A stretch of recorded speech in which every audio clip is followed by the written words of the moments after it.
Saludos amigos televidentes, bienvenidos una vez más ustedes a esta presentación de su resumen semanal de la entrevista del café de Diario 55. Martín Genao como siempre les acompaña, ustedes ahí en casa para desde ya prestar atención a todas las informaciones generadas por cada uno de nuestros invitados que cada día nos acompañaron en la sala del café de Diario 55. Bienvenidos una vez más. Vamos a dar inicio a nuestro resumen de la entrevista del lunes. El lunes nos acompañó un especialista en la economía, en las finanzas, ¿verdad? Un profesional, por demás, presidente de una institución bancaria en esta ciudad de Santiago de los Caballeros. Con él hablamos, dilucidamos todo lo referente a las informaciones en materia económica y en materia financiera.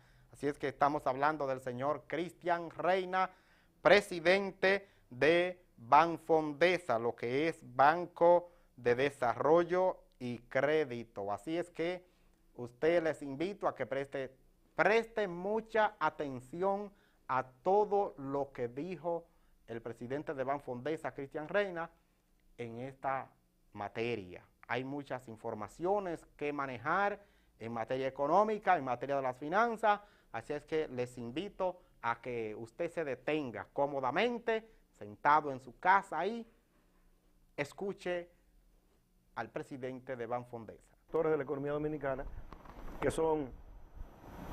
tienen niveles de rentabilidad anormales para los niveles de inflación que tiene la economía dominicana.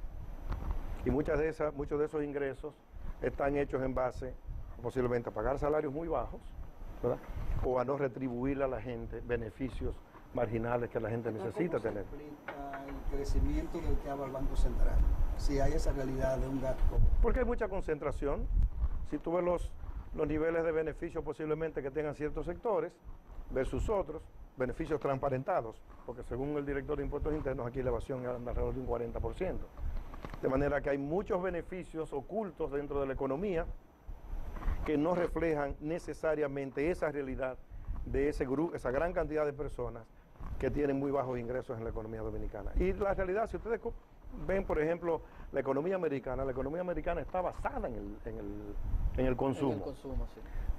Y en un consumo relativamente a todos los niveles, transversalmente grande a todos los niveles de la economía, pero existe un presupuesto que se cumple y hay un plan de inversión y hay la capacidad de gastar y de comprar. Exacto. Que tiene la persona es diferente. Pero por lo menos la institucionalidad funciona. No hay tantas distorsiones.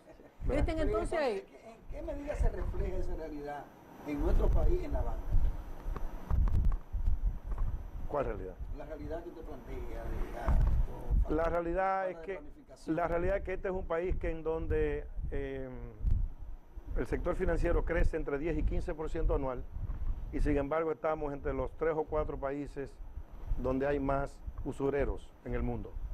Sí. Lo que quiere decir que el sector financiero no está respondiendo a las necesidades de la gente. Y la realidad es que, ¿cómo se bancariza a un individuo que gana un salario mínimo?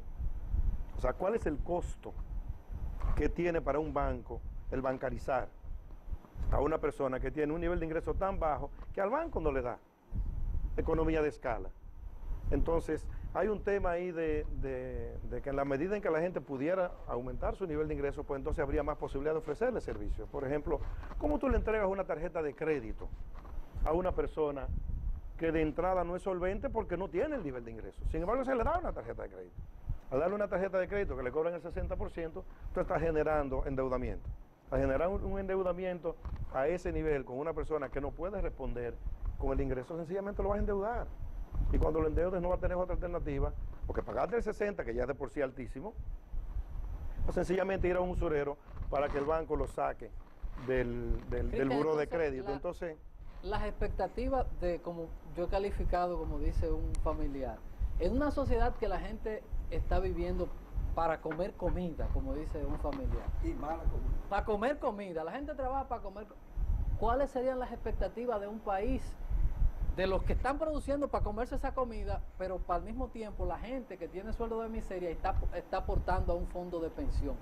En 15, 20 años, ¿cuál podría ser la sociedad que nosotros Pero tú tendremos? sabes qué, voy a usar tu propio término.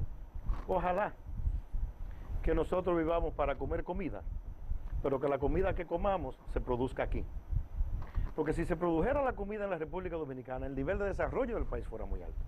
Cuando uno ve los niveles de importación que tiene la República Dominicana, son alarmantes. Un saludo a José Ramón Peral. Son alarmantes los niveles de importación que tiene la República Dominicana. No, lo penoso es cuando usted le saca a las exportaciones, que usted le saca minería y zona franca, usted se quiere morir. Exactamente. Entonces eso significa que las exportaciones están en el suelo, a pesar de que esté el año de las exportaciones. Es que nunca hemos exportado lo que deberíamos exportar y nunca ni remotamente hemos podido exportar el potencial que tenemos como país. Y le voy a poner 4 cosas. Nosotros tenemos tierra fértil en la isla entera. Tenemos agua, somos la isla que tiene más agua de todas las Antillas y de Centroamérica. Tenemos el sol 260, 270 días al año. Esas 3 combinaciones te dan producción agrícola en cada tarea de tierra que nosotros tengamos. Y todo el año. Hagan un cálculo, pregunten a la agricultura cuál es la cantidad de tierra que no está siendo cultivada en la República Dominicana. Queremos tener 10 millones de turistas, ahí hay 10 millones de consumidores. Tenemos 12 millones de haitianos de aquel lado de la isla, ahí hay 12 millones de consumidores. 12 más 10 más 2, aquí hay 34 millones de que nosotros podemos alimentar sin exportar un grano de habichuela o un grano de maíz. Si lo produjéramos aquí y lo que producimos aquí se queda aquí. Ahora bien, cuando nosotros importamos, y creo que importamos más de 10 mil millones de dólares el año pasado, tú estás creándole riqueza a alguien de fuera. Y nosotros tenemos la tecnología, creo que existen los fondos, porque las riquezas de los grandes grupos económicos del país son grandísimas, ¿verdad que sí? Sin embargo, ¿cuál es el nivel de inversión que estamos haciendo en la República Dominicana? Al revés, estamos desinvirtiendo. Cuando uno ve grandes grupos económicos que están vendiendo sus empresas a extranjeros o empresas dominicanas que están repatriando su producción, como tú decías ahorita, Edison, y entonces estamos generando empleos fuera y generándole riqueza a los que producen fuera. Hay un retroceso porque en los años 70 nosotros exportábamos mucho café, mucho cacao, azúcares. En aquellos años, independientemente de que no estaba la tecnología que hoy tenemos, ha habido un retroceso. Hoy en los productos tradicionales, para que tú veas, café, cacao, azúcar, no importaría mucho que no estemos a los niveles anteriores. Lo importante de aquí es ver cuáles son los cultivos nuevos. ¿Qué es lo que demanda el mundo? Porque hoy en día estamos globalizados. Si nosotros podemos traer agua de Fiji, hay una agua Fiji, Sí. o agua de Suiza, o podemos traer langosta de Asia, ¿por qué no podemos exportar nuestros mangos a China? Claro. Porque realmente las barreras se cayeron. Mal, la sociedad anda mal. Entonces, Cristian Reina ha establecido un criterio muy interesante sobre la isla. ¿Cómo superamos esa situación de salir de ese marasmo? Eso es un tema de mentalidad, es un tema cultural. Y hay que trabajarlo desde la formación de los niños. Eso hay que trabajarlo en la familia, en la casa.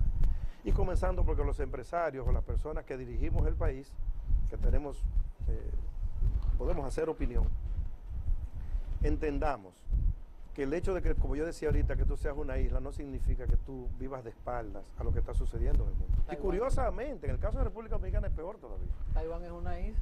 Sí, pero Taiwán está en Asia y totalmente aislado. República Dominicana está a 2 horas de Miami en avión y a 1 día y medio por agua. Y estamos en el medio del corredor. Y de Manzanillo más rápido mañana. Más rápido todavía. Entonces estamos en una isla que tiene una ubicación privilegiada. En el mismo trayecto del Exactamente. Uno ve la cantidad de vuelos que hay en el país y de barcos que tocan la isla. Y uno dice, pero ¿por qué nosotros no aprovechamos? La cantidad, si uno ve el flujo, por ejemplo, de transporte marítimo de norte a sur y de sur a norte, es como 4 veces de norte a sur que de sur a norte. O sea, viene muchísimo más mercancía al país que lo que sale del país. Y entonces hay un tema, inclusive las navieras tienen muchísimos problemas con el control de los furgones por eso. ¿No se ha afectado planificación del Estado? Yo creo que es un tema, ha sido quizás un tema de incentivos. Hemos favorecido mucho las importaciones, como en el caso de la Ley 299. y los proyectos de exportación que hemos tenido no han sido tan agresivos, excepto en el caso de Zona Franca. ¿Por qué, por ejemplo, en el caso de Zona Franca ha sido tan exitosa? Porque era un modelo claramente establecido, con beneficios muy transparentados y todo un esquema y un proyecto país para favorecer ese sector. ¿Viste? Entonces ahí mismo, porque hay un refrán que dice, en mal revuelto ganancia de pescadores. Ni le gusta al gobierno transparentar, ni nos gusta, ni le gusta al empresariado, ni a la sociedad. Es preferible vivir en desorden y así nos renta más porque así yo puedo tener corrupción. Y le voy a poner un tema fundamental. Nosotros compartimos la isla con Haití. Y yo siempre digo, ¿por qué no tener un tratado de libre comercio y tener un mercado y una frontera abierta y no tener un tratado migratorio y de ventas? Que cuando Haití me meta una veda, vamos al banco, a los organismos internacionales a debatir eso. Y veo lo mismo, como esa informalidad. Nos gusta vivir en eso para que tener las ganancias como los pescadores, que el mar siempre esté revuelto. En un mundo de entropía, solo se benefician los más hábiles, o los más inteligentes, o los más oportunistas, o los que tienen las grandes riquezas. La realidad es que en un mundo de no transparencia, siempre la persona vulnerable será perjudicada. ¿Por qué? Porque no tiene poder de decisión, no tiene poder de inversión, no tiene nivel de ingreso. Y ya las revoluciones se acabaron. Antes había revoluciones para que las masas populares, sí. Ya eso se acabó, ya eso no existe. De manera que tiene que haber un compromiso social, en donde cada uno se comprometa y entienda que la transparencia lo único que hace es ayudar a que todos estemos claros de cuáles son las causas verdaderas de los malestares de la sociedad en sentido general. Por ejemplo, eso que tú decías de Haití es algo realmente incomprensible. Ahora, somos tan distintos que se hace difícil entendernos. Entonces, para nosotros es más fácil entendernos con Taiwán y con China continental, o con Alemania, que son idiomas muchísimo más complicados que el creol, ¿verdad que sí? Sin embargo, no nos entendemos con Haití. Y no nos entendemos tampoco, que yo creo que es infinitamente poco el nivel de gente que en este país entiende el creol. Lo cual es una contradicción, sí. Porque ese es el mercado más cercano que nosotros tenemos y el mercado más lógico que deberíamos tener. Ese tema de transparencia será un tema sobre la mesa de los primeros 3 temas que tendrán todas las economías del mundo en los próximos 5 o 10 años. Porque la falta de transparencia se convierte mucho en corrupción y poca transparencia y mucha corrupción significa grandes diferencias y grandes males sociales. Pero hay un elemento que usted plantea y es interesante, el incentivo, la flexibilidad del Estado. Yo recuerdo que Joaquín Balaguer le dio un incentivo a los industriales de Herrera. En 5 años, por ejemplo, ustedes van a pagar tanto, pero hubo una flexibilidad. Y la zona de Herrera se desarrolló. Falta ese incentivo al empresariado. Depende del sector. En el caso de Herrera, tú lo puedes ver de muchas maneras también, porque ellos se convirtieron prácticamente en maquiladores. Las economías, para que produzcan, tienen que tener integralidad. Y mientras más integralidad tú tienes y más dispersión tú tienes en el canal, pues muchísimo más riqueza tú creas.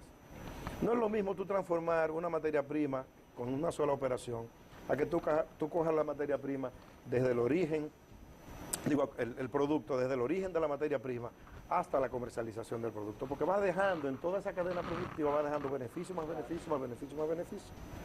Cuando tú traes, por ejemplo, pellets de plástico y lo único que haces es soplar una botella, la riqueza que tú estás creando ahí es muy poca, porque tú lo único que estás haciendo es una operación.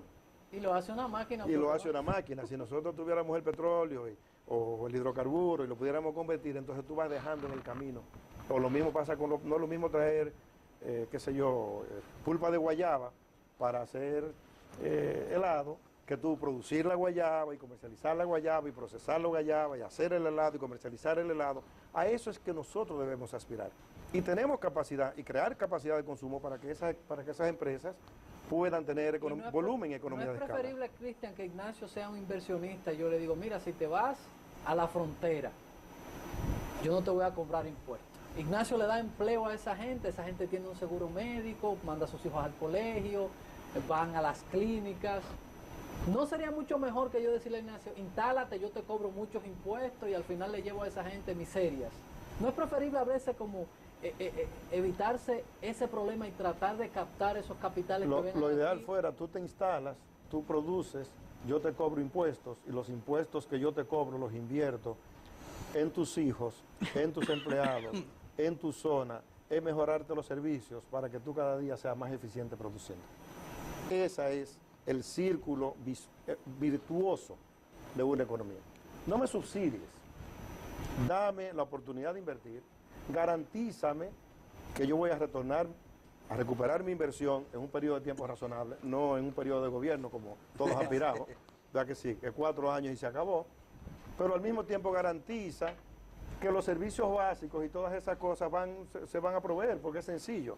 Si uno le suma, a cualquier familia de clase media, tú le dices que su vivienda, su alquiler es razonable, su teléfono, lo que paga por el teléfono es razonable, lo que paga por energía, por agua, su colegio, su educación está garantizada para sus hijos, su transporte masivo está garantizado para que no tengan necesariamente que tener un vehículo y pagar 220 pesos de gasolina, y le va sumando esas cosas, la gente dice, yo vivo con poco. Pero que esa no es la realidad que tenemos, ni tenemos un Pero esquema. es a donde un país tiene que ir. Pero ahí hay una situación. ¿En qué medida a esos inversionistas el anticipo de un 1.5 más 50% de la materia prima ahora que hay que pagar? Para usted traer materia prima 50%. Eso no frena esa filosofía de inversión. Mira, ese es uno de los males del país. El anticipo fue algo provisional, Sí. que se hizo en una situación muy coyuntural, en donde el gobierno necesitaba unos ingresos para resolver unos problemas. Y se convirtió en eterno, como el punto 15 de los cheques, Sí. o como el impuesto a la gasolina, que también fue provisional. Y esos son los costos y los impuestos sombra que nosotros Son tenemos que no escollo. se transparentan. Porque la realidad es, ¿y por qué yo tengo que pagar un anticipo? Si yo soy transparente y pago mi impuesto sobre la renta todos los años. Ah, porque hay evasión, pero la obligación suya como Estado es asegurarse de que no haya evasión. Sí, porque la Y, culpa no es de penal- los y empresarios. si tienes que penalizar la evasión, penalizarla. Haga lo que usted tenga que hacer, pero este no puede ser un país en donde unos somos responsables y otros son irresponsables, otros son ignorantes y otros no les importa nada, porque entonces tenemos 4 países. Y donde en uno. todos los buenos pagan por poco más. Sí. Cristian, la seguridad jurídica, porque de verdad que yo me quería morir el viernes cuando vi al ministro de Agricultura reconocer que él es socio del ministro de la Presidencia y que ellos le venden fertilizantes al mismo Estado cuando la ley así lo impide. Yo quería morirme en medio de esto. Ese es el caso Faña, el ministro, que él reconoció, si somos socios y le vendemos fertilizantes. Ese tipo de cosas hacia afuera, no hacia adentro, porque ya nosotros estamos acostumbrados y eso ni siquiera salió en los periódicos, ni le dieron importancia. Ese tipo de cosas más la seguridad jurídica, ¿cómo anda en el país?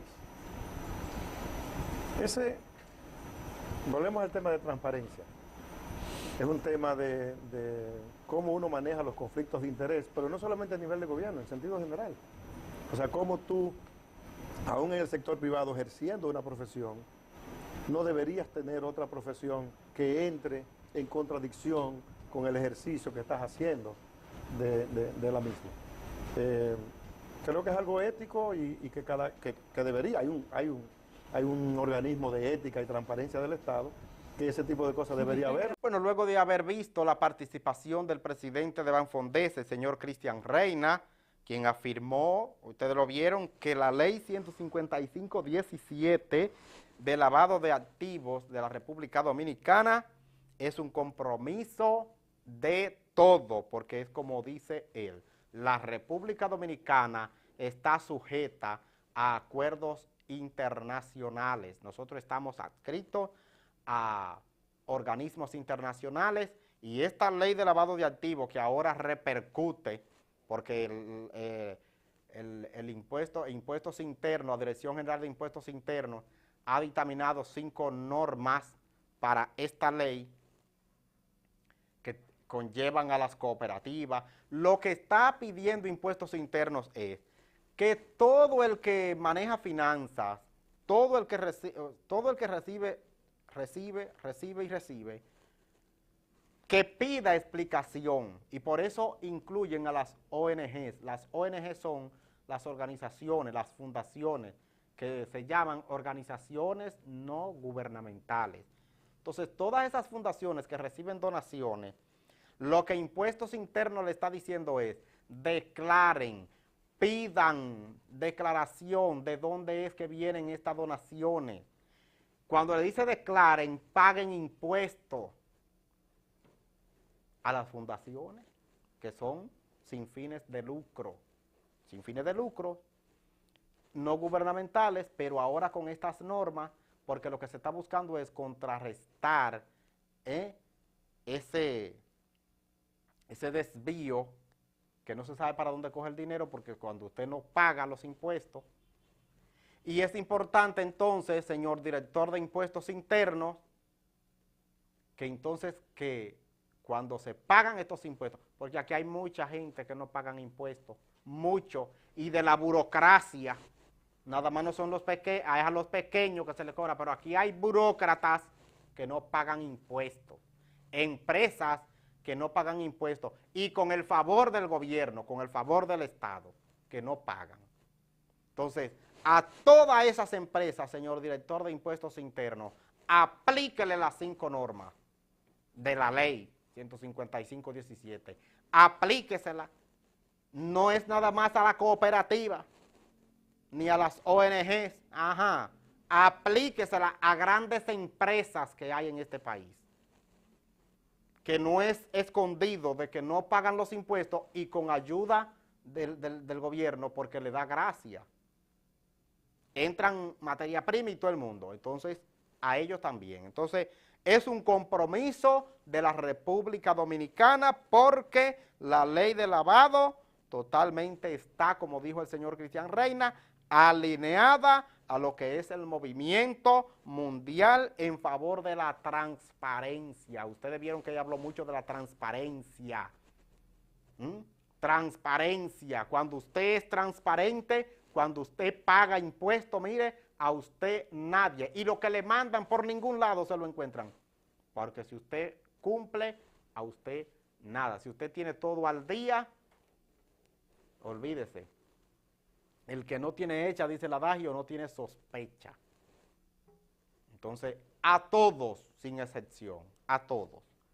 Así es que esa fue la participación del señor Cristian Reina, presidente de Banfondesa. Vamos a presentarles, amigos, lo que es el resumen de la entrevista del martes. El martes, entonces, nos acompañó el dirigente del Partido Revolucionario Moderno en el municipio Santiago, Ramón Martínez.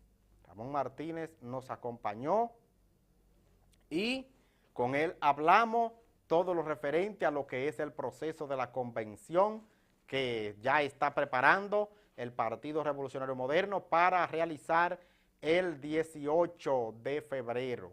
18 de febrero, el PRM, esperamos que ya no se mueva más la fecha de la convención, porque si la mueven más, ¡ñau! El Partido de la Liberación Dominicana lo tiene ahí, con los altoparlantes, oyéndolo y escuchándolo y todo, y viéndolo. A ver cuál, yo se lo he dicho, el PLD es filosófico, el PLD es estratega, el presidente Medina es su especialidad, la estrategia. Entonces, PRM, pónganse en órbita. Pero bien, vamos a ver a este dirigente del PRM que por demás es aspirante a la Secretaría General del partido en el municipio de Santiago. Yo soy de los que digo que en este momento no hay posibilidad de que los acuerdos de apocentro sean lo que primen en esta convención. Y te lo digo porque no menos cierto es que tanto Carolina como Paliza gozan de un gran afecto dentro de los compañeros y compañeras. Pero tengo que decirte que aparte de ellos también hay otros que están inscritos para postularse a los mismos cargos dentro de la convención. Entonces, eso no es posible. Cada quien se está buscando sus votos. Janilda ha recorrido el país y lo recorrió primero que Paliza. Tiene un buen trecho ya caminado. Tiene mucha gente apoyándola. Hay otros compañeros como Jesús Félix Iglesias, que está aspirando a presidente. Y yo entiendo que hay un Tribunal Superior Electoral, y te lo decía. Pero ¿y el peso, Ramón, de decir, de que un líder diga el mío es? Bueno, yo te voy a decir algo. Existen los equipos, las tendencias dentro del partido, eso es innegable. Eso es lo que nos ha mantenido, tengo que decirlo, dentro del escenario con movilidad. Y obviamente que esos equipos tienen el derecho también de decidir por alguien o apoyar lo que entiendan que es lo mejor, vamos a decirlo así. Pero vuelvo y te repito, los compañeros y las compañeras en esta convención van a tener el derecho y el deber de votar por lo que mejor les convenga. Mira. Y en el escenario, en la boleta nacional, vendrán otros compañeros. Entonces, eso no es posible, por más que quieran bajar línea, si el compañero no hizo el trabajo, obviamente que no va a tener los votos. Entonces, es una convención, vuelvo y repito, hay varios compañeros y compañeras aspirando a las mismas posiciones, están recorriendo el país.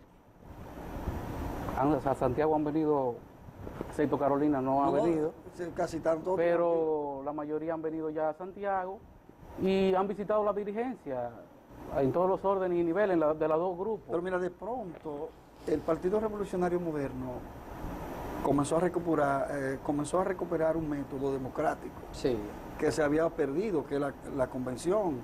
exacto. En los últimos años se escogen los candidatos y los dirigentes por imposiciones, casi todo. No, ya la muestra de esa imposición Bueno. ahora de las autoridades te dice a ti que en el 20 van a ser la mitad de los regidores para un grupo y la mitad de los regidores para Santiago, otro y los diputados para otro Santiago, que siempre ha marcado el norte, le ha dicho a la cúpula del PRM que eso no puede ser así. Y en Santiago no acataron la línea de los líderes. La gente de Hipólito llevan 2 candidatos. Así es. La gente de Luis llevan 2 candidatos. O sea, hay cuatro enfrentados. Porque querían una línea de uno por Hipólito y uno por Luis, que era lo ideal.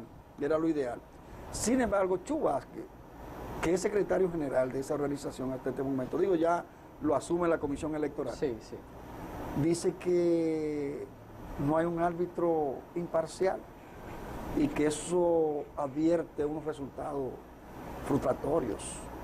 Eso es cierto. Fíjate, es como yo digo, el pueblo, la sociedad y los mismos partidos políticos entendíamos de que era necesario la ley de partido. Y una de las cosas que justificaba ese deseo de que queríamos esa ley de partido era que no había confianza en los jueces dentro de las elecciones de dirección y a los cargos electivos dentro de los partidos políticos. Entonces, eso no es nuevo. O sea, todo el sistema de partidos y la sociedad entendía que la ley de partido, o entiende que la ley de partido debe ser aprobada. Y obviamente, una de las justificaciones fundamentales es que no hay confianza dentro de los partidos políticos para que dirijan los procesos. Entonces, el hecho de que Chu diga eso, bueno, yo lo que creo es que es un pataleo, ¿verdad? Pero, aunque tienes razón en parte por lo que acabo de explicar, lo que nosotros tenemos que apostar es que en esta convención salga lo mejor. Salga lo mejor porque la sociedad... Pero que ya eso se malió, Ramón, porque es que ya dijeron, son fulanos. Y cuando tú ves que la gente de Luis no han puesto un secretario general, es porque hay un acuerdo. Y cuando tú ves que la gente de Hipólito no están apoyando a un presidente, es porque el negocio está. Pero en medio de todo eso, Meléndez, tengo que decir... ¿cuáles son las perspectivas? No, pero tengo que responderle a Meléndez con respecto a lo que apunta. Que ahí está Andrés Lugo Riz, que está aspirando a la Secretaría General y que junto a Yanilda salió con mucha antelación. O sea, hay aspirantes, el mismo Chu. Yo entiendo que Chu anda por el orden de... La Secretaría, sí, él está por pero anda por el orden de Luis Abinader, por ahí. Anda por esos predios. Tengo entendido. Entonces, sí hay aspirantes del lado de Luis Abinader a la Secretaría Pero no General. asumidos. Bueno, pero Como la es que tanto Luis como Hipólito, yo entiendo que tienen el derecho, como equipo, no ellos de manera particular, pero como equipo, sentarse y decir a quién aspira, porque ellos no se pueden retraer o Pero ahí, Ramón, porque sustraer del vamos a proceso. ver, Pero en ese caso hay y capacidad. acuérdate que ya solo queda un mes, menos de La un mes para... membresía tiene capacidad para delimitar entre lo que quiere Hipólito y lo que quiere Luis, para ellos tomar una decisión independiente. Totalmente. Y usted lo apuntaba, usted decía que en Santiago no acatamos las líneas que nos... Por ejemplo, eso que usted acaba de señalar recientemente, de que cada equipo quería un aspirante y una sola plancha por cada uno de los bandos, y eso no se dio. Hay 2 planchas del lado de Luis, hay 2 planchas Por lo menos en ¿Tú Santiago. sabes por qué? Por lo menos en Por eso Santiago. yo sé que, pero yo entiendo que a nivel nacional, el PRM, o sea, los compañeros ya, yo lo entiendo que tienen ya una madurez, la madurez necesaria para saber qué les conviene en cada Tú uno de sabes los que hay casos. un libro de Juan Bosch que se llama El muerto está vivo. Y el sentido, el contenido del libro dice, el muerto está vivo es cuando una acción del pasado vuelve y se repite. Especialmente está reflejándose en ese libro la presencia del trujillazo. Exacto. Y yo he pasado mi vida dándome latigazo como los sacerdotes cuando cuando pertenecía al PRD y un grupo de gente preferimos a Miguel Vargas Maldonado por encima de Milagros Ortiz Pozo, porque la línea de la tendencia mayoritaria que manejaba ese partido en ese momento entendía que tenía que ser Miguel Vargas Maldonado, y la gran mayoría como borregos nos fuimos por ahí, y ya el resto de lo que esa imposición de ese grupo que manejaba el partido trajo consigo, ya hemos visto los resultados. Usted sabe lo que un partido preferir a Miguel Vargas Maldonado porque era joven, porque él es nuevo, por encima de una mujer como Milagros Ortiz Pozo. Eso es una cosa que la llevamos muchas personas como una cruz. Y por eso mi posición ahora con ese tipo de negocios e imposiciones que yo no creo. Porque hay una situación que aclarar mucho ahí, ingeniero, y es que hay que destacar que José Ignacio Paliza tiene capacidad, tiene imagen, tiene méritos para ser presidente de cualquier partido. Ahora, la forma en que puede llegar es lo que se cuestiona. Claro. Si eso es la base de una imposición. Ahora, si eres el presidente electo de manera libérrima, excelente. Pero si es una imposición, no va a ser una imposición directa, sino indirecta, ¿podría afectar eso la unidad del partido? Fíjate, yo entiendo que no. Yo entiendo que no. Y con respecto a lo que apunta, yo estoy totalmente de acuerdo. El compañero José Ignacio Paliza, el senador, tiene todas las condiciones. Además, es una persona joven que ha ido creciendo y escalando dentro del partido y dentro del sistema político. En nada puede eso afectar la unidad del PRM. Fíjate que cuando sale la decisión, o cuando sale por los periódicos y por los medios de comunicación que José Ignacio iba a aspirar a la presidencia y que Carolina lo haría por la Secretaría General, y se armó toda esa burbuja de que eso era fruto de un acuerdo, recuerdo que los compañeros sabiamente decían, pero un acuerdo, mira, está jodón. Pero si fue un acuerdo, yo entiendo que fue lo mejor. Porque entienden que tanto Paliza como Carolina reúnen todas las condiciones, sobre todo las condiciones que se necesitan en este momento para tener un PRM dinamizado, joven, renovado, con ideas nuevas, en las calles, haciendo una oposición constructiva y todo lo demás. Ellos reúnen todas esas Ramón, condiciones. los partidos, los políticos son un producto. Los PRMistas han visto esto bien, lo han visto que le encanta a la juventud. Ahora, la sociedad, los medios de comunicación, en este estadio que todo el mundo apuesta al cambio de idea, al cambio del pensamiento, la sociedad no le ha caído bien. ¿Cómo se va a poder manejar eso? Porque dice, mira, Luis Hipólito se puso de acuerdo. De hecho, no es tan fácil de decir, la base lo ha asumido. Ahora el liderazgo medio y hacia arriba, tú mencionaste a Lugo, que aspira a mi hermano, que aspira a la Secretaría General. Concha, le está corriendo. Faña también. No, ese es mi del lado candidato. de Hipólito. No, ese es mi candidato. Faña Leonardo está ahí. Faña, el mejor candidato que tiene el ¿Qué PRD. de la... Nosotros tenemos un reto, que yo le llamaba histórico, con esta convención, en donde debe de salir de ella lo mejor. lo mejor y que la sociedad y que nosotros hagamos una verdadera fiesta de la democracia el 18, donde no haya vencidos ni vencedores y donde todos juntos vayamos a la consecución del éxito, que sería ganar posteriormente, unirnos luego de la convención y posteriormente obtener el éxito, que es lo que nosotros esperamos en el 2020. Nosotros que venimos del PRD, recuerdo aquel momento fatídico en el año 2013, enero de 2013, de aquellos sillazos, donde Miguel Vargas decidió secuestrar al PRD. En ese momento yo recuerdo que yo me levanté de mi cama ese domingo y le dije a mi esposa, que también es política, que yo tenía un deber patriótico con ir a esa convención. En ese momento era el CEN que se iba a celebrar, Sí.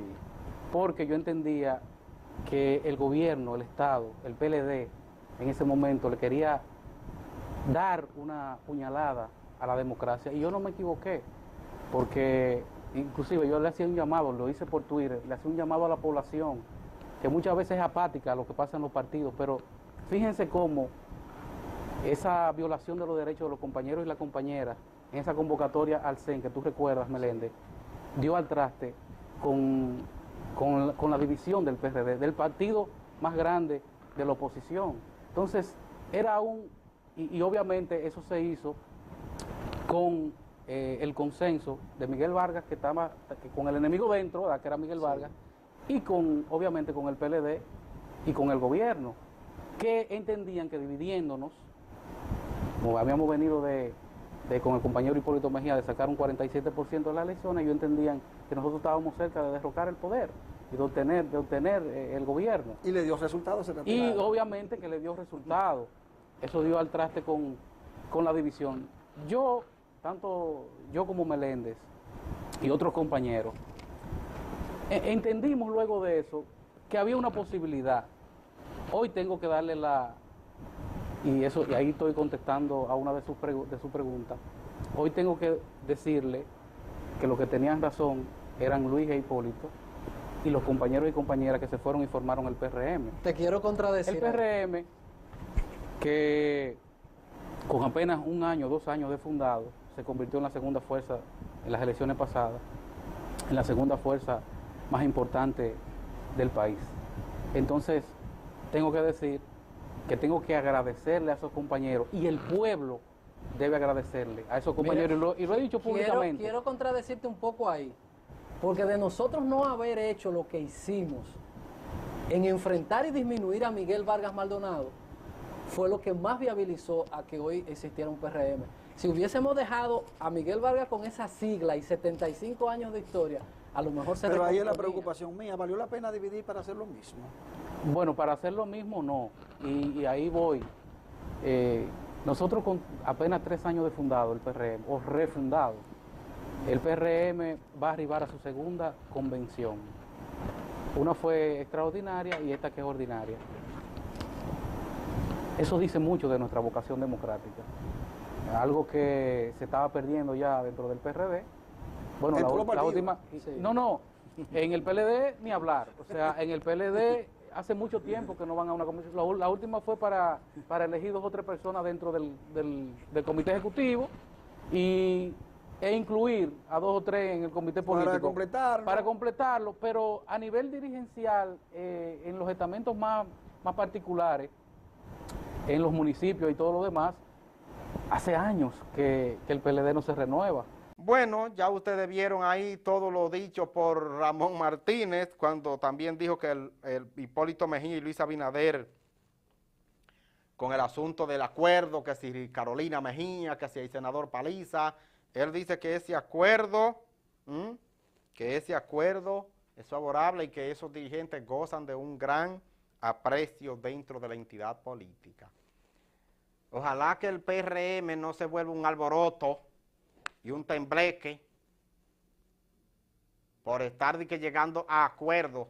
Los acuerdos es en un partido, señor expresidente de la República, Hipólito Mejía, y es candidato presidencial Luis Abinader. Óigame, el acuerdo es que todos los que dijeron que van a participar, participen democráticamente. pero no querer imponer.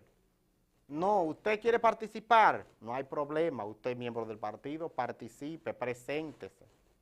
Ah, pero los grupismos. Y entonces ahí se arma el escándalo, y el gallinero, y cocoteco. Y entonces en el gallinero, cuando se arma el escándalo, ni el gallo puede resolver el problema. Cuando en un partido entonces se arma el escándalo como se está armando, ¿quién lo va a resolver? Porque si los dos principales líderes están ahí en un dime te direte, en un cosa, y que ya esto y que ya aquello, díganme ustedes. El PLD, ustedes saben que está pasando de todo adentro, se está quemando el PLD, se está quemando como la arepa, candela por arriba y candela por debajo. Pero el PLD tiene otra forma filosófica de manejar la situación. PRM, no se vuelvan, que ustedes saben de dónde ustedes salieron. Entonces, ahí está lo dicho por Ramón Martínez, aspirante a la Secretaría General del municipio. Así es que es importante, pero sobre todo que la convención del PRM se realice el 18. Que no vuelvan a posponer porque digan que no están listos. Eso no se soportaría más. Bueno, vamos a presentarles entonces nuestro resumen de entrevista del miércoles. El miércoles nos acompañó, bueno, otro dirigente del PRM. Sí, porque hay que darle participación a los PRMistas para que expliquen lo que está pasando. Entonces, un comunicador, dirigente de este partido, estamos hablando de Federico Reynoso, está aspirando también a la secretaría de la línea de Luis Abinader, Federico Reynoso. El otro de la línea de Hipólito, el que vimos que nos acompañó el martes, Hipólito. Ya no sé si es uno de Hipólito, otro de Luis. Vean ustedes a Federico Reynoso. La democracia te permite a ti, Ignacio, que tú eres un desglosador de la democracia, igual que Meléndez, la oportunidad de tú participar, discendir, contradecir en cada circunstancia. Lo que se ha producido a lo interno, no solo en Santiago, sino en otros municipios de la República Dominicana, que no nos hemos puesto de acuerdo.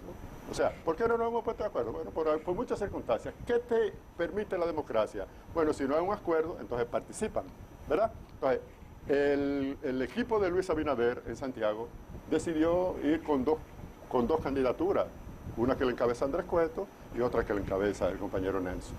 Esto se hizo el esfuerzo, como tú dijiste, pero la democracia te permite estos rejuegos, porque peor fuera que si no se diera esa oportunidad a los compañeros que fueran unidos, entonces, si se imponía, que es lo que ustedes ahorita criticaban y lo que nosotros no estamos de acuerdo con la imposición, si se impone, entonces la situación es más difícil. Entonces, el Partido Revolucionario Moderno tiene diferentes formas y nosotros lo hemos asimilado. Mira, te voy a hacer una pregunta. Como al médico se la hace a un paciente, el médico le pregunta al paciente, ¿usted está llevando la dieta? Y le dice que sí. El paciente cree que está engañando al médico, pero se está engañando a sí mismo porque no está llevando la recomendación del médico. ¿Está el Partido Revolucionario Moderno realmente en la ruta de la modernidad? ¿Habrá un proceso con resultados? Sin engañarte tú mismo la respuesta. Poniéndole la coletilla ahí lo que dijo seguro. Tony Siendo Raful. sincero. Poniéndole la coletilla a lo de Tony Raful que no se presta chanchullo. ¿Tú sabes por qué yo te digo? Porque Chubas, que dijo ayer, que el Partido Revolucionario Moderno, y ese tiene mucha autoridad, porque se la jugó cuando se fundó, que tiene un derrotero peligroso. Mira, Ignacio, nosotros cuando decidimos formar el Partido Revolucionario Moderno, es porque estamos conscientes que queremos ir al poder. Por encima de todo, que en el 2020 es el espacio del Partido Revolucionario Moderno. Este proceso del 18 de febrero, aunque ustedes lo vean, que hayan dos planchas en Santiago, que hayan otra allá, no va a unificar más, porque nosotros hemos entendido que por encima de todo está la unidad interna. Nosotros venimos aquí a formar este partido, no para seguir la práctica del viejo partido del PRD, es para hacer algo moderno, como tú lo acabas de confirmar. Y aunque ustedes vean que en Santiago hayan 2 planchas, que en la capital hayan 4 o 6 planchas, es por el proceso democrático. Eso, no, pero déjame decirte. Pero déjame decirte. Que tú sigas. Sí, pero la cantidad de candidatos déjame terminar. a mí no me preocupa. No. A mí lo que me preocupa es si esos candidatos están en capacidad de aceptar resultados. Es que esa es la realidad. Yo le digo a ustedes, es que ustedes, digo a usted, Ignacio, nosotros fundamos esta organización política en el sentido de ir al poder. Es que cada uno de esos 40.000 candidatos que se inscribieron, estamos conscientes que este proceso no puede tumbarlo en 2020, que en este proceso todo se va a desarrollar dentro de la normalidad y el que perdió, perdió y el que ganó, ganó porque se va a desarrollar con transparencia. Y yo creo en las comisiones organizadoras, tanto de la capital de Santiago, de que se va a producir. Yo creo que tanto los compañeros que pierdan y que ganen van a aceptar los resultados. ¿Sabes qué me preocupa? Porque figura... ¿Te está preocupando muchas cosas? Como Andrés Bautista, Jeanilda Vázquez. No están conformes. Dicen que no hay un árbitro confiable. Chubaque, no. Oye, Andrés, Chu. Ellos lo maltrataron. Si ustedes escucharon, si ustedes escucharon la entrevista de ayer que le hicieron en el Gobierno de la Mañana a Chu Vázquez, se da a entender la unidad del partido que está por encima de todo. Es que Chu Vázquez tiene su derecho de aspirar. Andrés Bautista tiene su derecho y de pronunciarse, pero no Federico, se ha pronunciado en contra de la democracia. Y Correa sí por tercera, ir a Jarabacoa, Hipólito y Luis, por encima por detrás de todo el mundo. Ignorar todo eso y decir, estos son los de nosotros, mitad para ti, mitad para mí. Miren, es que ustedes... Por respeto a Andrés Bautista. No, a todo el mundo, pero a todo tú estás hablando de Andrés Bautista, que es el presidente. Debieron comunicarle, mira, estamos en un proceso de... O vengan, vamos a hacer esto. Vamos a verlo. Yo quiero que ustedes me comprendan y me entiendan y déjenme desarrollar la idea. Sí. Sobre ese acuerdo que se ha satanizado tanto. No solo ustedes, sino... La sociedad no le ha gustado. No ha caído bien. La sociedad no le ha gustado. Lo iniciaron, no ustedes, porque ustedes no son de eso. Lo iniciaron la bocina del PLD, porque tiene mucha influencia en los medios de comunicación, de que ha sido un acuerdo violando todos los estamentos. Y no es así, porque ni Hipólito ni Luis son miembros de la comisión organizadora. El mismo derecho que yo tengo para decir, yo creo que Meléndez debe ser candidato, lo tiene Luis y lo tiene Hipólito. Móntense en la democracia, por Dios. En la democracia, ustedes que son defensores de la democracia, compañeros, el hecho de que ellos sean líderes, tienen que quedarse a expensas de este proceso. No, sí. Jamás. Entonces yo te voy a poner un ejemplo. Te voy a poner un ejemplo, Federico. Tú eres de Luis, yo soy de Luis. Búscame en los estatutos del partido, en la Constitución de la República Dominicana, que diga que un líder no puede identificarse en un proceso democrático con otro compañero. ¿Dónde está? No, claro que se puede identificar. Entonces, no es estratégico. No me digan que no es. Pero mira esto, no me digan que no es que está dentro de la democracia. Luis tiene su derecho de... Te voy a poner un ejemplo. Hipólito tiene su derecho, porque es que la democracia se lo permite. Ahora, Tony Raful no puede identificarse con un candidato, ni ninguno. Víctor Méndez no puede identificarse con un candidato, porque es presidente de la Comisión de Santiago. Entonces, el líder puede conservarse, pero puede arregarse. Es que no es una imposición. Vamos a hacer un escenario. Es que no es una imposición, porque es que la base, que es soberana y es mayoritaria, va a decidir. Es que no hay... Vamos a hacer un escenario.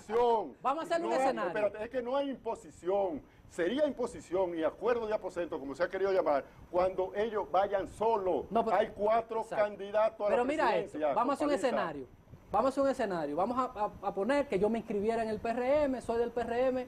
Tú eres del PRM. Y yo voy a la Secretaría General debatiendo contigo. Y Luis, con el peso específico, el jefe, el líder de la tendencia, dice, Federico es mío. ¿Y la base? Entonces, no, pero exactamente, espérate. Oye, me están poniendo 4 blogs en el pescuezo a mí, porque es que ya él te señaló. Pero es que la base, oye, la base... Pero la base están seguidores. No, pero que la base son las masas, son monstruos sin cabeza. Mira, aquí se está jugando que posiblemente ese acuerdo que ustedes llaman, la base no vote por uno de esos candidatos. Ahí está el riesgo, que no es estratégico. Entonces, eso es lo que yo le digo, que no están violando la democracia interna ni la democracia de este país. Yo quiero que ustedes me busquen en la Constitución de la República, en los estatutos del Partido Revolucionario Moderno, que diga que ningún líder puede identificarse con una candidatura. Te voy a hacer otra pregunta. No, pero Ahora, antes exacto. para entrar ahí, pero fíjate que lo que yo planteo. El líder es el que piensa en alta política. Cierto, cada líder en un partido específico tiene derecho. Yo estoy de acuerdo contigo. Pero cuando fue Peña Gómez candidato presidencial fue a última instancia, pero Peña Gómez siempre sacrificó su liderazgo Para ser un árbitro. y él se Y no se identificó. y él se identificaba Y no con se Antonio- identificó. Pues Pues déjame eso es lo que explicarte estoy la idea. diciendo. Él se identificaba Entonces, ¿qué usted como quiere? Antonio Guzmán. Mire, como Blanco, pero, es que pero la- Peña Gómez, no, pero Peña Gómez decía, es que la estrategia que al utilizó Peña margen- Gómez en ese momento no es la de Señores, ahora. vamos a hablar de historia. No hablemos del 90. Pero mira, no, hablemos del 90. hay que dialogar con la Pero historia. espérese. Oiga, Hay que espérate, dialogar con la espérate. historia. Oye, Hay que dialogar con la historia. Peña Gómez, cuando vio que su oportunidad se presentó, aspiró. Cuando no estaba su oportunidad, llevó a don Antonio. Miren esto. Llevó a Salvador, Sí. escúchame, llevó a Salvador. Y cuando la oportunidad se le presentó, entonces él aspiró, pero señaló y se identificó con una Pero candidatura. ¿sabes por Gómez, qué? pero Peña Gómez tenía oportunidad. No, pero miren esto. Porque el liderazgo de Peña Gómez era Ignacio, masivo. Sí, Federico, pero siempre se identificó. Ignacio, Federico, Peña Gómez muere siendo candidato a alcalde. ¿Usted sabe por qué? Porque Miguel Vargas, Julio Mariñez y Eligio Jaques querían ser candidatos a alcalde los tres en el Distrito Y él se Nacional. sacrificó. Y él se sacrificó, un hombre Por la muriéndose. unidad de partido. Para no señalar a uno y un hombre muriéndose y salió. Por la unidad de partido. Por la unidad del partido, porque Es él que- decir, es Miguel, es Eligio o es cualquiera, le iba a fraccionar el partido que tenía en ese momento yo la le candidatura en la pregunto, Y mano. fue alcalde en esa circunstancia. Pero yo Y le ganó pre- Johnny Ventura en ese momento. Pero yo le pregunto si la democracia, si los estatutos y eso se lo prohibían, es que esa era la forma de Peña Gómez actuar. Además, en ese proceso alcalde, que estaban pegaditos los tres, y aquí esa imposición no se iba a producir porque Peña Gómez era uno de los líderes más democráticos, no solo de la República Dominicana, sino de América Latina. del mundo. Y, oiga, y esa decisión de Peña Gómez, que de él asumir la candidatura para dejar todo tranquilo, pero es que ustedes me están haciendo comparaciones con este proceso que no tiene ninguna Federico, Pero relación. déjame decirte, usted, Que no tiene ninguna relación. Usted es Es que profesor ustedes- universitario y un periodista de mucha data. Entonces, usted sabe que hay que dialogar con la historia para entender Para, este presente. seguro, los Exacto. procesos. Y que esa historia Sí. uno la trae al presente para ver hacia el futuro. Es que así. Y Porque que si lo no analizamos estamos la haciendo, historia, oye, es no que- vamos a y que entender lo el estamos presente. haciendo Es que en así. mira de que corrijan. Esta pregunta, Federico, viendo la historia, eso que Ignacio, Sí, que también sí, es otro sí. maestro, porque yo estoy en medio de dos maestros y de dos maestros míos. ¿Por qué es importante para un candidato tener autoridades dentro de un partido, controlar un partido cuando tenemos el referente? Es el liderazgo. Exactamente. Tú quieres ser presidente y tú quieres tener jefes en los distritos. Cuando vimos una experiencia con Miguel Vargas Maldonado que tenía hasta los alcaldes pedáneos dentro del partido, lo controlaba todo, todas las autoridades del PRD era él, y fue a una convención con Hipólito y la perdió vergonzosamente.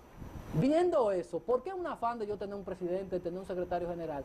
Cuando yo entiendo, por ejemplo, que Luis le gana una convención a Hipólito mucho a poquito, todo. con paliza, sin paliza. Con todo. Entonces, ¿cuál es el afán a veces de tener que fulano sea el Mira, que gane el mío? Es que ustedes tienen que entender, nosotros creemos en la concertación.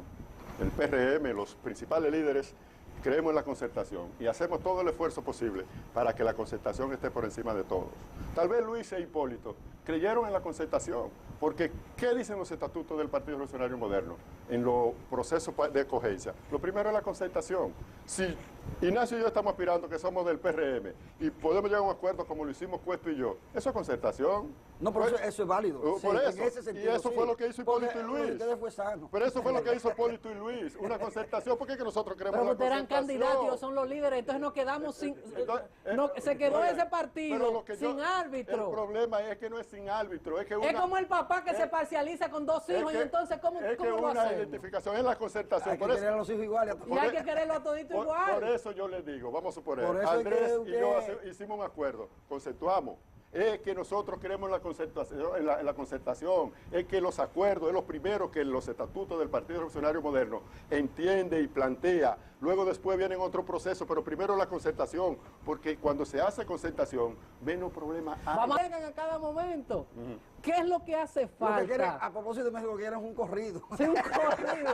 Oye, si no. República Dominicana necesita un partido diferente, partidos, y el PRM, que hasta en sus siglas habla de moderno, debe ser el buque que obligue a los partidos hacer las cosas diferentes, porque lo que hemos visto ahora... Entonces, con toda sinceridad otra vez, Pero, ¿cómo está la correlación de fuerza? Sin engaño. Déjame responderle primero a Meléndez. Sin engaño. Hágame usted una y después otra. Sin engaño, correlación Sí, de fuerza. no, pero Meléndez, mira, los partidos del sistema, los partidos tradicionales están en crisis. Están en crisis. No es la crisis que planteó Lenin en 1917, que decía que estábamos en la decadencia del capitalismo y la revolución proletaria. Usted que conoce de eso. Muy bien, en esa época fue así. En esa época. Porque se dio la revolución proletaria. Pero planteaba hacia arriba. Entonces, en la República Dominicana y en América Latina, y yo creo que en el continente, la decadencia de los partidos tradicionales están casi enterrados. Si tú analizas al Partido de la Liberación Dominicana, te impuso candidatura hasta el 20 años atrás. Sí. No, candidatura no. Autoridades. Autoridades. Se consagraron. Autoridades. Y repartían hasta la presidencia en la Cámara de Si tú Diputados. No solo eso, los senadores y diputados de ahora son También. producto de eso. Si tú analizas al Partido Reformista Social Cristiano, yo creo que tiene más de 20 años que no hace abajo, no hace nada No, en para Santiago reestructurar. hicieron. En Santiago Tenemos que ir a la Pero pausa. déjame terminar la Rafael idea, Cruz, para papito, es producto de una... Entonces, el Partido Revolucionario Dominicano fue la última que ni dejaron entrar a Guido a votar, que era el contrincante de Miguel Vargas Maldonado. Entonces, nosotros como No, yo fui a la partido- casa de Oye, la mamá de Juan Carlos Lin, no me dejaron ir a candidato y oye, me dejan entrar. nosotros como Partido Revolucionario Moderno somos diferentes a esos partidos. Bueno, pues ya ustedes han visto todo lo que dijo el también aspirante a la Secretaría General del municipio de Santiago del PRM, Federico Reynoso.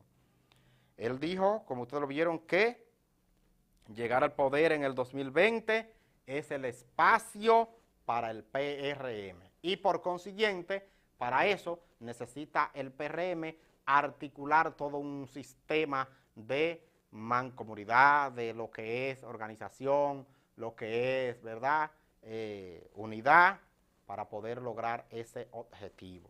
Entonces, ojalá que, como dije, ¿verdad?, y vuelvo y lo repito, que el PRM no se vuelva un caos con la primera convención que van a realizar, que salgan airosos, victoriosos y que den muestra de un civismo, de un partido político que pasó a ser el principal partido de la oposición. No se olviden, PRMistas, que ustedes salieron del Partido Revolucionario Dominicano. Y ustedes dicen, como se le preguntó, y esto es más de lo mismo. Ustedes han dicho que no es más de lo mismo. Por consiguiente, den el testimonio de que no son más de lo mismo.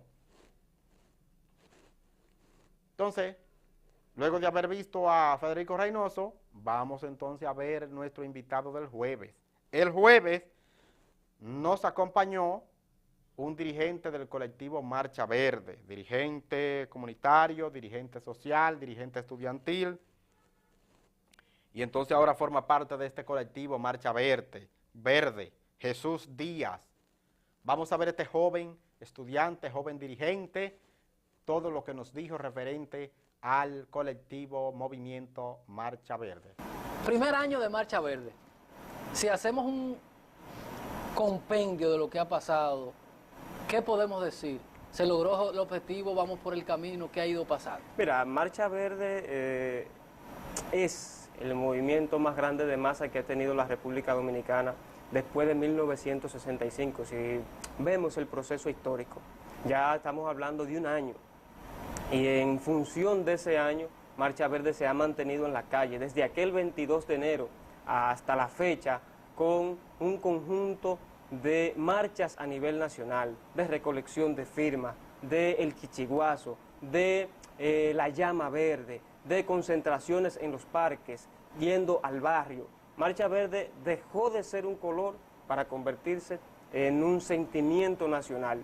Y obviamente que Marcha Verde ha logrado, por ejemplo, que fueran sometidos a la acción de la justicia 14 funcionarios y exfuncionarios, y obviamente que legisladores de este gobierno y del gobierno anterior. Entonces, eso de manera práctica es un aporte.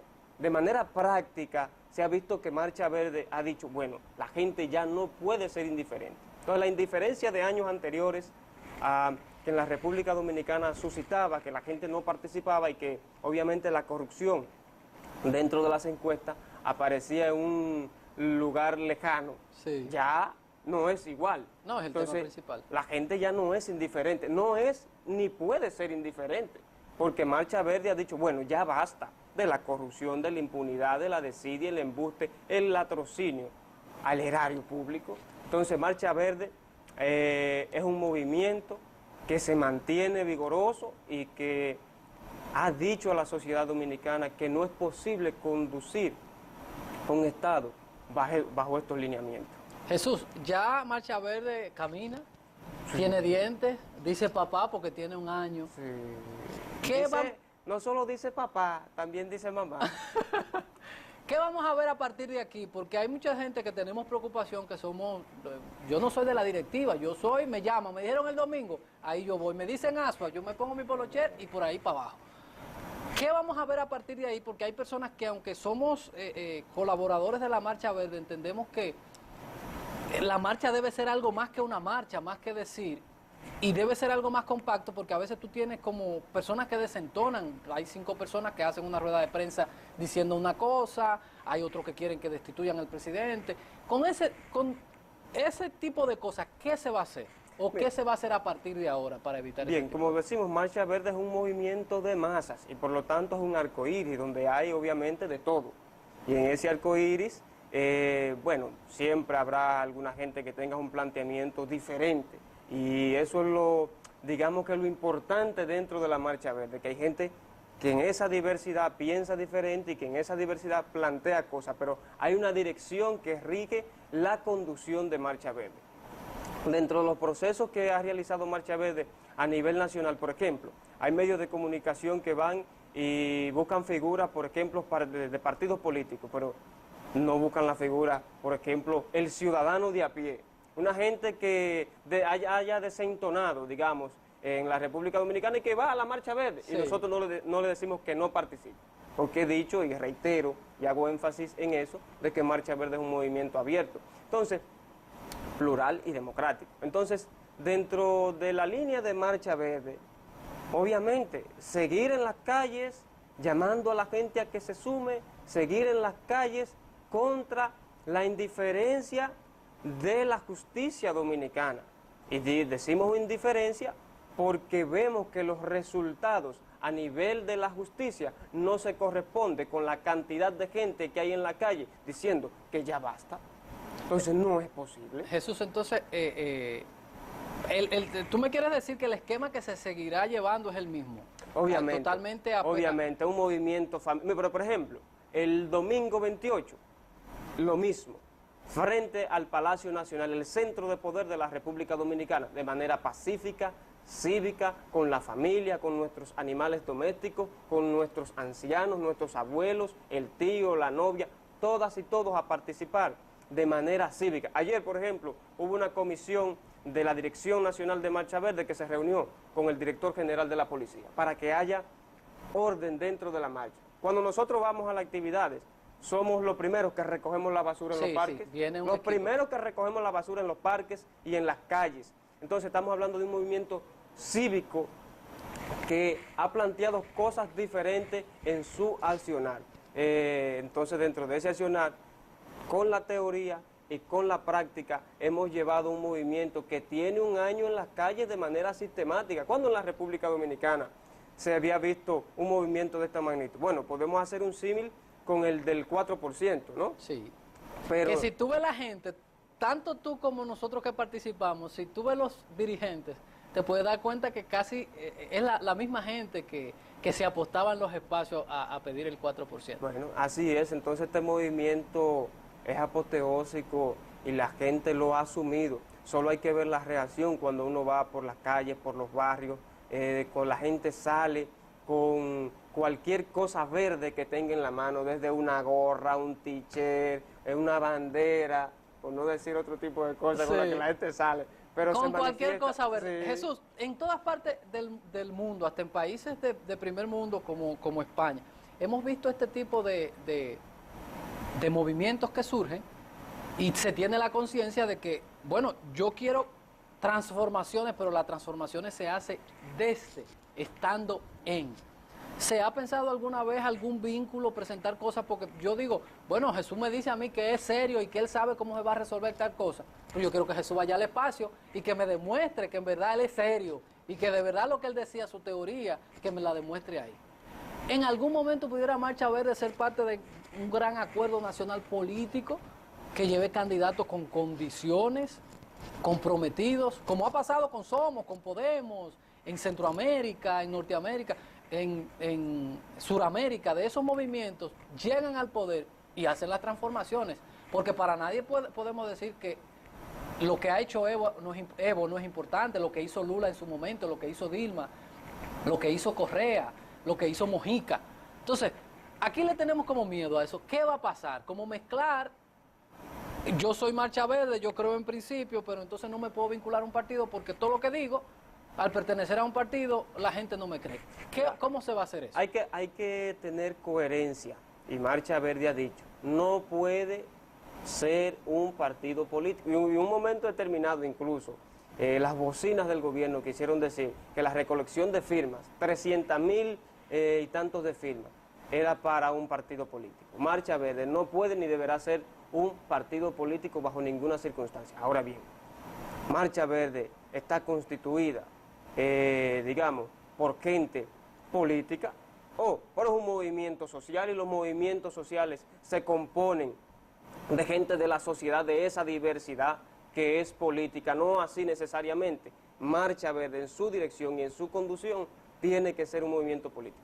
Con relación a candidatura y ese tipo de cosas, bueno, Marcha Verde hasta ahora no ha dado señales de que se va a involucrar de manera directa. Para eso están los partidos políticos, que son legalmente ante la Constitución de la República, ante la Junta Central Electoral, los que están, digamos, que tienen el derecho de participar. Pero Marcha Verde de manera directa no va a participar en un proceso como partido político, y eso debemos dejarlo bien claro y hacer énfasis en eso.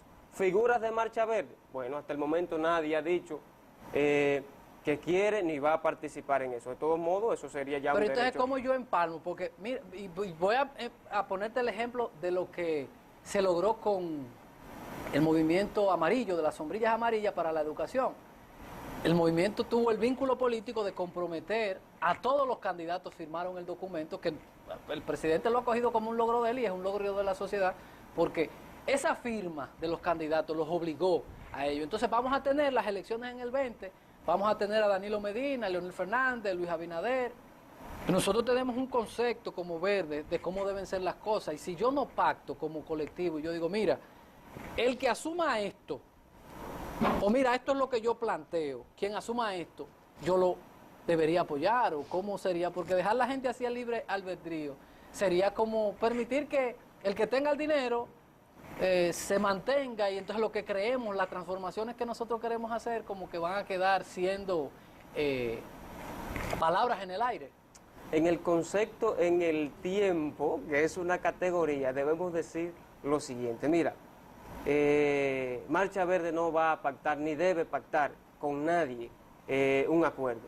Lo que se debe pactar es que a la acción de la justicia sean sometidos y que paguen. Yo no puedo pactar un acuerdo con el Partido de la Liberación Dominicana, aunque ahí uno puede decir, ahí con sendas excepciones hay gente que se pueden sacar de ese partido, que pueden ser gente seria, como lo hay en todos los partidos. Sí.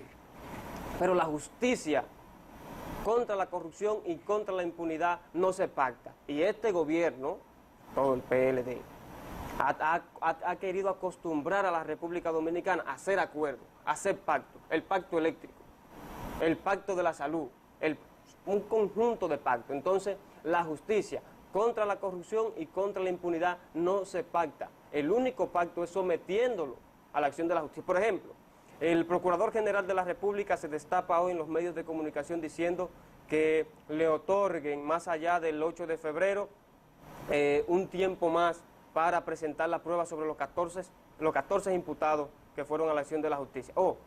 Pero fue la justicia dominicana, un tribunal que le dio al señor Procurador de la República 8 meses, y en 8 meses el Procurador General de la República no ha podido, digamos, sustentar un expediente 8 meses Jesús más el tiempo que él tuvo para homologar. Obviamente fue a Brasil, Exacto. se ha reunido con todo el mundo y en un momento determinado dijo, son todos los que están, ¿verdad? Exacto. Pero después se tapa y dice, no, son como 100, vamos a presentar 100. Entonces, Esa es la excusa para que le den oportunidad, porque no hay nada que hacer más, procurador, ya usted homologó eso. obviamente, entonces, con ese tipo de cosas en la justicia dominicana y obviamente que los partidos en un momento determinado nosotros habíamos denunciado eso, y cuando digo nosotros el concepto de Marcha Verde y la sociedad civil, de que el Partido de la Liberación Dominicana asumió como estrategia la justicia para blindarse,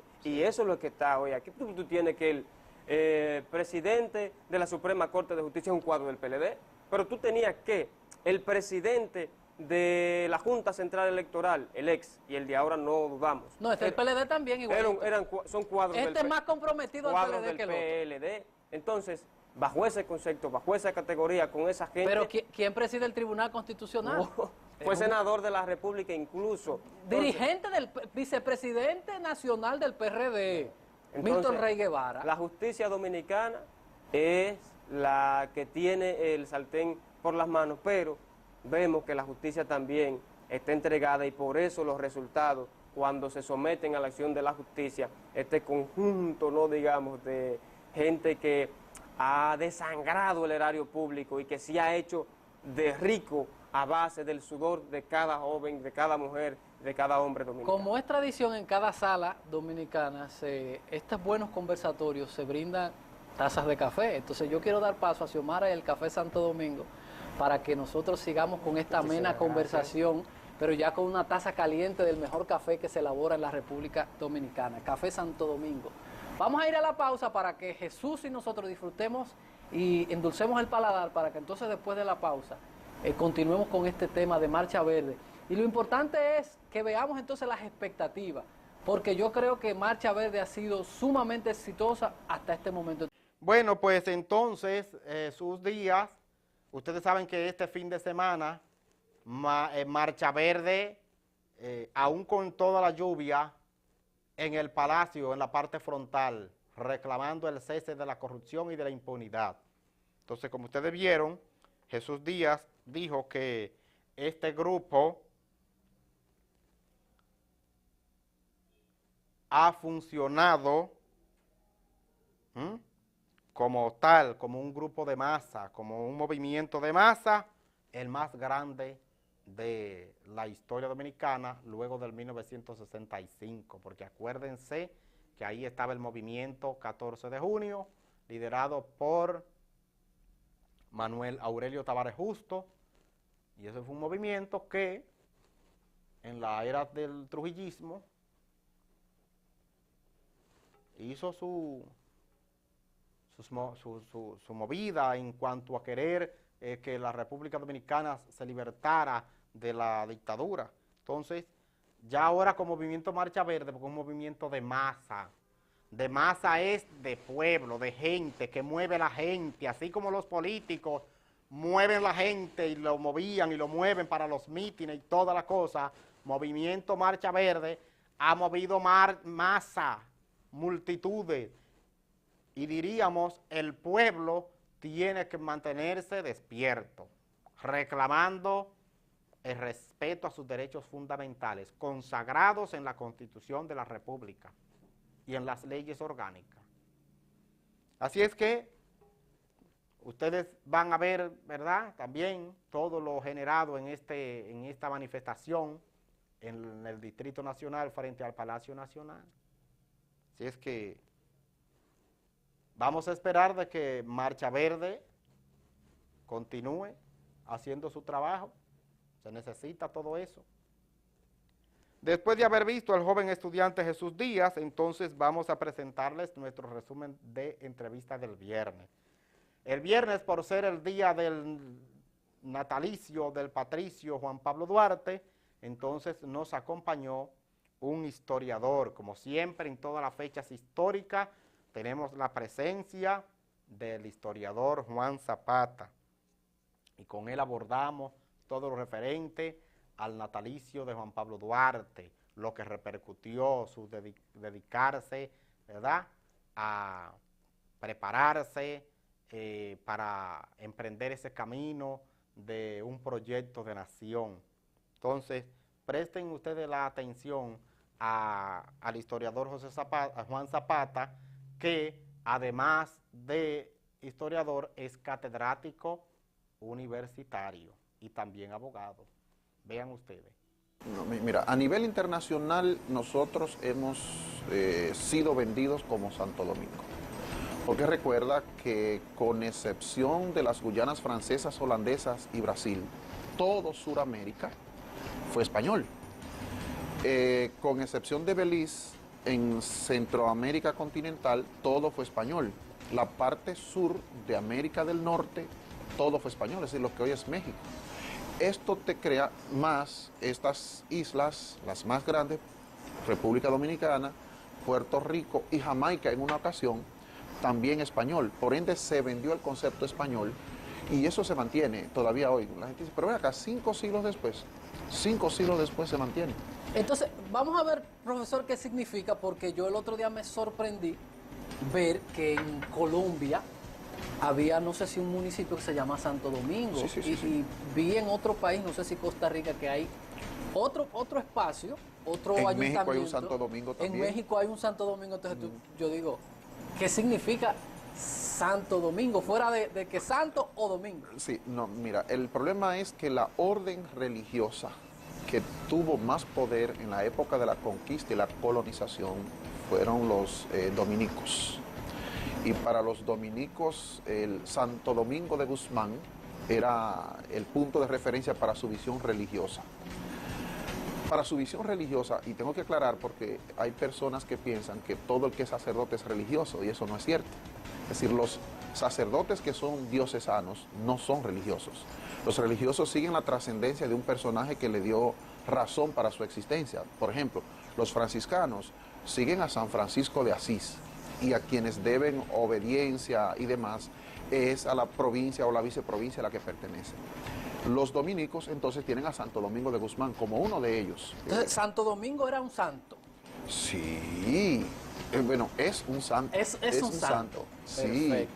Y, que no es un día santo, no es que el domingo es santo, sino que era una persona, hay una persona que llamada por la Domingo, vida de sacrificio a imitación de Jesús fue asumido como santo. que tenía como nombre Domingo. Domingo, sí, y por eso es el Santo Domingo.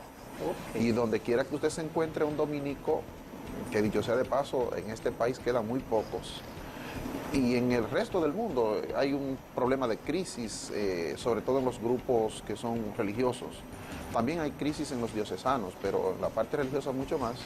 Y ya esa orden no tiene esa presencia, que si usted lee la historia colonial nuestra, siempre va a aparecer un sacerdote dominico de por medio. Sí. Si usted se lee la historia de la fundación de la primera universidad nuestra, si usted ve el logo de la UAS, lo primero que dice Dominicus, es decir, la orden de los dominicos, que fueron quienes le dieron formalidad a la institucionalidad que se quiso crear en este país una vez superados algunos momentos históricos. Y además, los dominicos son quienes sirven de referencia para el nombre que nosotros tenemos, de Dominicana. Porque lo de república fue un movimiento que se creó de denominarle república cuando el Estado-Nación era un punto de referencia. Y por eso hay algunos que su sistema de gobierno es república y otros lo asumen como parte del nombre, como es el caso nuestro. Sí. Pero dominicano es la fusión de dos palabras, si se puede decir así, de origen latino. Dominis, que es Dios, Deus, Señor, canis, can, perro. Con esto quiere decir que los dominicanos somos perros de Dios. Perros de Dios. Pero no perro en el concepto así laxo de lo que es perro, sino por una condición muy particular del perro. Es el amigo fiel, es el amigo que siempre está ahí. Entonces nosotros somos fieles a Dios, ¿verdad? Maestro, entonces ya importantísimo este tema porque llevamos luz. ¿Cómo llega la familia Duarte? Se dice que eran descendientes. ¿Quién eran los padres de Duarte? ¿Dónde nació? ¿Dónde creció Juan Pablo Duarte? Vamos a detallar lo que fue el nacimiento y vida de este gigante dominicano. Sí. Mire, Juan Pablo Duarte es hijo de una fusión que se dio de manera constante en estos territorios que fueron conquistados y colonizados por potencias europeas. Siempre se dio que un blanco europeo se alocó con una mulata, una trigueña nuestra, y se dio este proceso de mestizaje que para la época de Duarte ya no se llama ni mestizaje ni mulataje, sino criollización. Okay. Es decir, nace el concepto del criollo, de la combinación de un componente europeo con un componente americano, que casi siempre fue el varón europeo con la nativa. Entonces, Juan Pablo Duarte es producto de esa condición y llega a una parte de este país que tenía una connotación muy especial, que es el este del país. Y cuando ya usted no lo percibe como parte de lo que es su cultura, usted va sacando eso de su modo de vida. ¿Qué yo quiero significar con esto? A Duarte lo han llamado el apóstol, a imitación de José Martí, lo han llamado el iluminado, lo han llamado de todos modos, y entonces en la cultura nuestra no existe tal idea. El daño más grande que se le puede hacer a un muchacho de esta época es no presentarle a un Duarte humano, que se parezca a nosotros, que pasó trabajo, que tuvo un momento de crisis emocional en un momento, que en un momento cualquiera se desengañó de la vida porque lo botó una novia, que no lo pongamos tan europeo. Es decir, la figura de Duarte que nos quieren vender lo presentan tan bonito, tan lavadito, tan bien arregladito, que no se parece en nada a lo que somos los dominicanos, en primer lugar. No quiero significar que a Duarte lo pongamos mulato, porque no lo era, pero sí que no vendamos esta idea tan romántica como Duarte mismo la pensó, porque entonces ese romanticismo ya no existe en nuestros muchachos. Ese sentimiento de sacrificio de la vida en pro de los demás en nuestros muchachos no existe. Y hemos querido seguir vendiendo a Duarte como ese ciudadano inmaculado por allá cerca de los querubines y serafines, y eso no es real. A Duarte hay que venderlo humano, sencillo, cercano, luchador, que decía su par de malas palabras en cualquier momento, como lo hace cualquiera uno de nosotros. Pero entonces, las instituciones de defensa de Duarte, y voy a hacer una crítica muy responsable, por ejemplo, al Instituto Duartiano, a los centros duartianos que hay en las provincias, que entonces han continuado queriendo vender a Duarte como ya los muchachos no lo entienden, y que está seguro que no era así. No, y lo peor de todo es un Duarte que, según vimos con usted, tenía otra visión. Unos institutos duartianos que lo que fomentan es el odio entre dominicanos y haitianos, que eso es lo único que yo veo. Cuando ellos salen a promover el odio, es lo único que yo he visto que salen a hacer. Entonces, ese es el grave problema. Y entonces, la historia oficial nuestra, que es uno de los errores más graves que puede cometer país alguno, asumir una historia oficial, porque la historia oficial tiene sesgos. La historia oficial la acomodan a un tipo y no se convierte en irreverente. La historia por naturaleza, porque la historia de hoy era sociología ayer, y la sociología es irreverente, es rebelde, es análisis de las realidades, duélale a quien le duela. Y por eso muchas personas cuando oyen, y usted lo advertía al inicio del programa, que dicen cualquier elemento negativo con respecto a Duarte, no, es anti-duartiano, no, es ser realista. La historia como debe ser. Y a mí me llama la atención que todavía hay gente escribiendo sobre Duarte y está repitiendo lo mismo que Emilio Rodríguez de Morici decía en una época ya muy atrasada, rancia. Entonces no puede ser, hasta que no se haga una biografía de Duarte presentándolo humano, sencillo, cercano, los muchachos no van a asumir a Duarte. Y digo los muchachos porque quizás hasta de la generación tuya, que es una generación mucho más reciente que la mía, ya le vendieron al Duarte romántico, claro, al Duarte irreal. No, y a veces te toca que no estamos defendiendo cuando decimos vamos a escribir la historia y decir lo malo y lo bueno que tenía Trujillo, vamos a decir lo bueno que tenía Juan Bosch y lo malo que también lo tenían ambos, lo bueno de Peña Gómez y lo malo que tenía. No queremos hacer como dice usted, maestro, sacar esa parte y llevarlos al Olimpo. Exacto. Y no, eso se desconfigura la historia.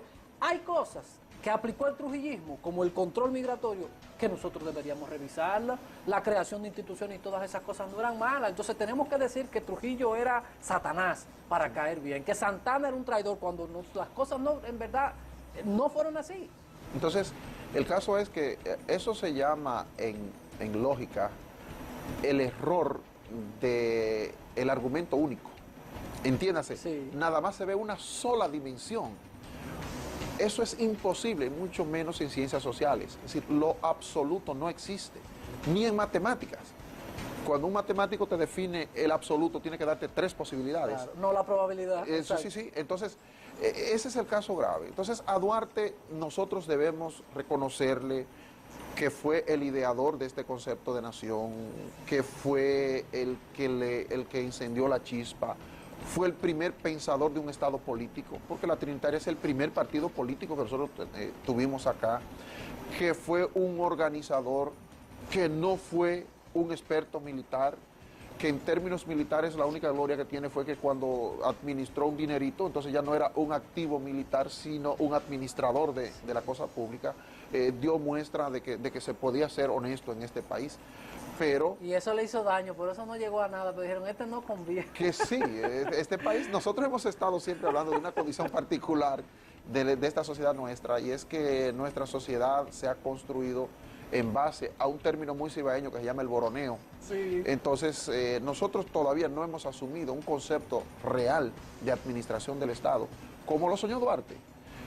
Con poderes muy particulares y dispersos, como es el caso del poder municipal. Usted que estuvo hablando en la sección anterior del poder municipal, en el programa anterior, Duarte entendía que ese debe ser un poder, porque justamente cuando usted abandona el centralismo se tiene un concepto ideal. Entonces, otro aspecto que tiene que retomarse y es la función de la escuela. La escuela ha querido de manera obligatoria sembrar en los muchachos un sentimiento duartiano, y eso no puede ser así. Por ejemplo, hoy, si es que la lluvia lo permite, a los muchachitos de las escuelas lo van a sacar a hacer un desfile, pero con sentimiento patrio, no. Eso es seguro que el profesor de educación física le dijo, mire, esta es la nota de este mes. Entonces ese muchacho no está ahí por sentimiento patria, es por la nota del mes.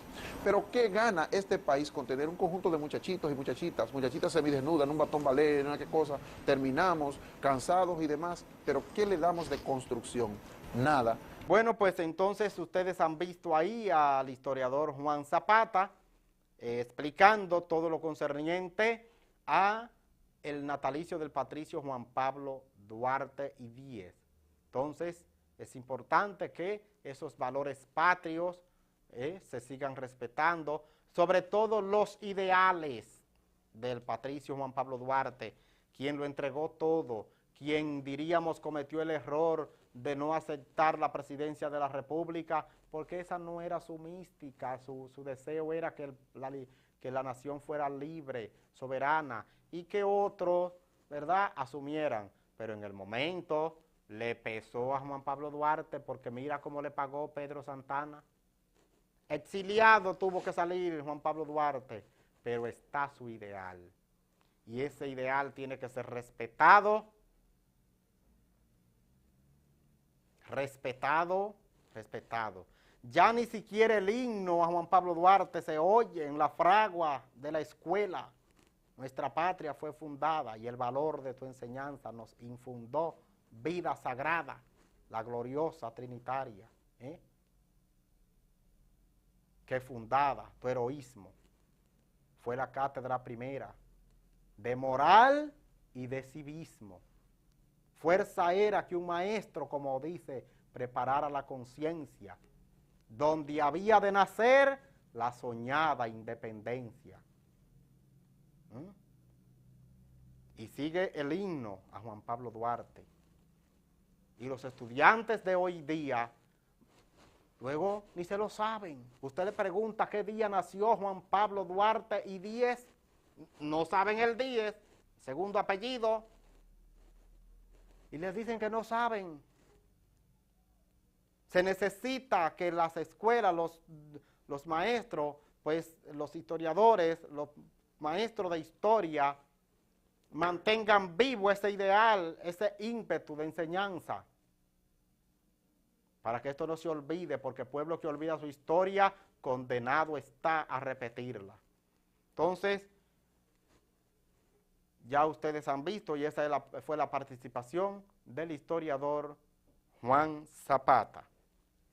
Después de haber visto, amigos televidentes, todos nuestros invitados que en esta semana nos acompañaron, como siempre, dándole las gracias en nombre de todo el equipo, la producción de Diario 55, los conductores Ignacio Guerrero y Edison Meléndez, y en el mío propio, que tengo la responsabilidad de presentarme acá para desde aquí presentarles a ustedes el resumen de lo que disuludan las informaciones que se manejan desde esta sala. Pues gracias mil por una vez más acompañarnos. La próxima semana nos volveremos a ver, ustedes desde allá a través de la pantalla chica y yo desde aquí para presentarle. Muchísimas gracias, sigan con la programación de Super TV 55, el canal de todos.